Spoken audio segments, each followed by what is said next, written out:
xiết lấy cất xén nó vang khô rồi ô chung bất thế hình thinh pa băng hình pa sa ô cái lên nó vang khô rồi chun lệ rồi ngay chính in khu xin rồi ta dòng lệ lấy tha càng lâu dễ lấy bị riêng muôn lăng tha gạo hal na lấy bị kít ô vin na tha gạo ngài in ca mô về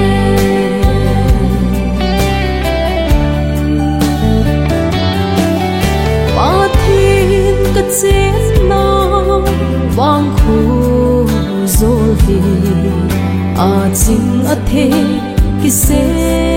là hi hẹn khăng thọ tê tin nắp hót hay chân na hi hẹn nụ lệ pa tê a bin in sen sen đô nôn lấy tha càng lâu dễ lấy bị riêng muôn lăng tha gạo hal na lấy bị kít ô vin na tha gạo ngài in ca mô về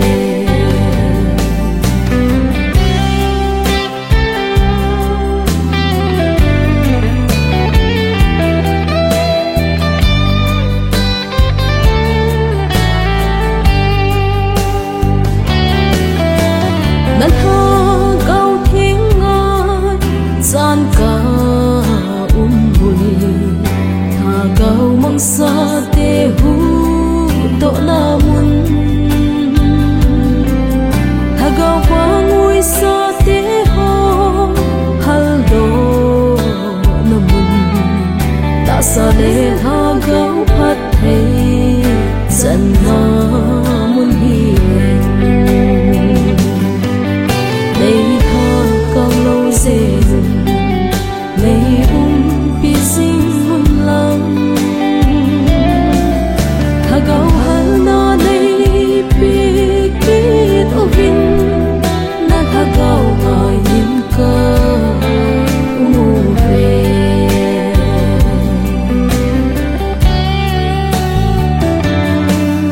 lấy xiết kim gen thay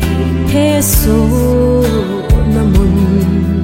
lấy xiết thép nó tùy bí cái nông băng thép nó có thọ lâu nó đi lấy phiêu vin là lâu bí nó có phun đồ thầy nó đi ngủ vin lấy